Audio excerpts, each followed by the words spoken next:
Welcome back viewers. हम बात कर रहे हैं यूट्राइन ट्यूमर्स के ऊपर और आज ढेर सारी कॉल्स आ रही हैं इवन कि हम अपने टॉपिक को भी कवर नहीं कर पा रहे। That is I think reason ये है कि फीमेल्स जो हैं जी मेरे ख्याल में मोर डिपेंडेंट हैं कॉल और मेरे ख्याल में हेल्प करके कम अवेलेबल होती है, तो this is a good time for them.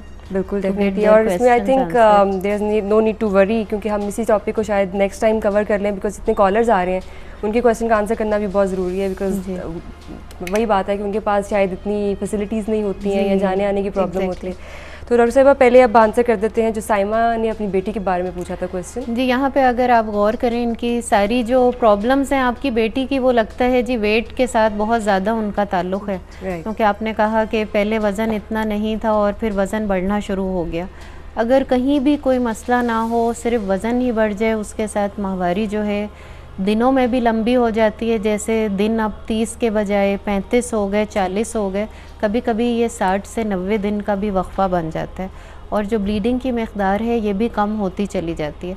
तो आपकी बेटी का सबसे पहले फोरमोस्ट जो चीज़ है वो है कि ये अपना वज़न कम करें, वॉक करें और जो है चिकनी चीज़ें बंद करें। और इसके बाद ये मदद ले सकती हैं, कुछ गोलियाँ होती हैं जिनसे वज़न कम किया जा सकता है। जो भी इनका बेस लाइन वज़न था उस पर कम से कम इनके 5 से 10 किलो बढ़ चुके हैं, बग़ैर देखे मैं आपकी बेटी को बता सकती हूँ कि उसके बाद ये वाली प्रॉब्लम स्टार्ट होती हैं। और एक दफ़ा ये अपना वज़न दोबारा अपने बेस लाइन वज़न की तरफ ले आएंगी तो इन गोलियों की ज़रूरत नहीं पड़ेगी।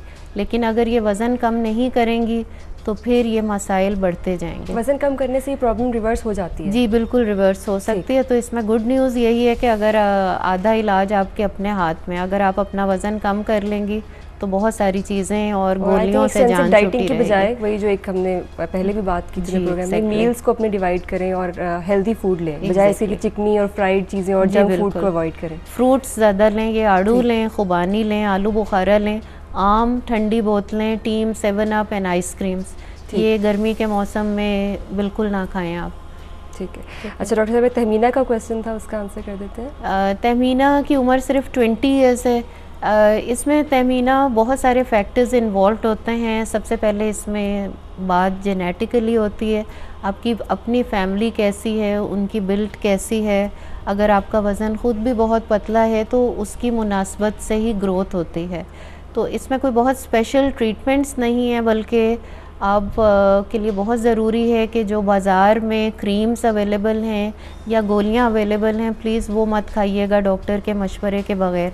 बहुत सारी बच्चियां आजकल इस मसले की बहुत फ़िक्र करती हैं और बग़ैर पूछे, घर वालों के मशवरे और डॉक्टर के मशवरे के बग़ैर ख़ुद ही गोलियां या अखबारों में जो बेतहाशा इश्तिहार हैं उन्हें देख के क्रीम्स यूज़ करती हैं जिनके बहुत सारे साइड इफ़ेक्ट्स हैं। उनमें से एक साइड इफ़ेक्ट है चेहरे पे बालों का आ जाना, बिकॉज़ इन क्रीम्स में स्टीरॉइड्स हैं। तो मेरी आपसे रिक्वेस्ट है कि आप प्लीज़ किसी अच्छे डॉक्टर को विज़िट करें और उनके मशवरे से अपना इलाज कराएं। राइट डॉक्टर साहब, वैसे तो टाइम कम है लेकिन जितना हमसे डिस्कस हो सकेगा हम करेंगे। इसकी डायग्नोसिस क्या होती है फाइब्राइड्स की, क्योंकि अगर कोई भी ट्यूमर डिटेक्ट होता है तो हम कैसे डिसाइड करेंगे कि ये फाइब्राइड है या मैलिग्नेंट कंडीशन है? फाइब्राइड के लिए सबसे अच्छा और सादा सा जो एक तशख़ीस है वो अल्ट्रासाउंड है। अगर आप एब्डोमिनल अल्ट्रासाउंड ऐसे फाइब्राइड में जहाँ पे यूट्रस का साइज़ कम से कम 12 हफ्ते के हमल के बराबर है, बहुत जल्दी मालूम हो जाता है। फिर मैरिड ख़वातीन में एक अल्ट्रासाउंड एंडोवेजाइनल या ट्रांसवेजाइनल अल्ट्रासाउंड होता है, उसमें हमें छोटे फाइब्रॉइड या फाइब्रॉइड्स जो with in the endometrial cavity हैं, झिल्ली के अंदर हैं, छोटे छोटे जिन्हें पॉलिप्स कहते हैं, उनके डायग्नोसिस हो जाते हैं। ठीक है। कभी जब फाइब्रॉइड बहुत बड़े होते हैं या ये ब्रॉड लिगामेंट में होते हैं, यहाँ पर हमने ये मालूम करना होता है कि ये फाइब्रॉइड है या ओवेरियन ट्यूमर है। ठीक, बहुत रेयरली हमें सीटी स्कैन करवाना पड़ता है जो अल्ट्रासाउंड से एक step ahead sophisticated investigation helpful हो सकता है। एमआरआई से पहले ही हमें सीटी पे क्योंकि अपना जवाब मिल जाता है most of the time. MRI बहुत रेयरली चाहिए होता है, तो यूजुअली अल्ट्रासाउंड और सीटी पे ये वाजे हो जाते हैं कि क्या है। और बायोप्सी कराना चाहिए हर ट्यूमर की? देखिए, यूँ कहना कि बायोप्सी ट्यूमर की बिल्कुल करानी चाहिए, लेकिन अगर फाइब्रॉइड बिल्कुल आप कॉन्फिडेंटली डायग्नोस कर लेते हैं, फिर इसकी बायोप्सी नहीं होती, इसको अंडर ऑब्जर्वेशन रखते हैं कि आप 3 महीने 6 महीने के बाद आप फॉलोअप में मरीज़ को रखते हैं इसका साइज़ तो नहीं बड़ा हो रहा, या इसके अंदर कोई डीजेनरेटिव चेंजेस तो नहीं शुरू हो रही, या मरीज़ की जो अलामात थी, शिकायत थी, उसमें कोई इजाफा तो नहीं हो गया। ठीक डॉक्टर साहिबा, I would love to talk about it more, लेकिन जैसे कि टाइम कंस्ट्रेंट है और इसी वजह से हम इसको यहीं पे एंड करना पड़ेगा। तो लेकिन इसके लिए थोड़ा सा हम इस बात करेंगे सिर्फ कि ये उसका फॉलोअप कैसा होना चाहिए कि अगर फाइब्रॉइड हो तो इसका अल्ट्रासाउंड का फॉलोअप होना तो चाहिए। जी बिल्कुल, मरीज़ की अपनी अलामात, क्या उसके सिम्टम्स जो थे, दर्द था जी, माहवारी की मकदार ज़्यादा थी, क्या उनमें इजाफा हो गया, इसका मतलब है कि आप फॉलोअप, अगर 3 महीने के बाद आपने अल्ट्रासाउंड कराना है लेकिन आपकी अलामात में कोई इजाफा हो गया तो आप ज़रा वक्त से पहले करा लीजिए।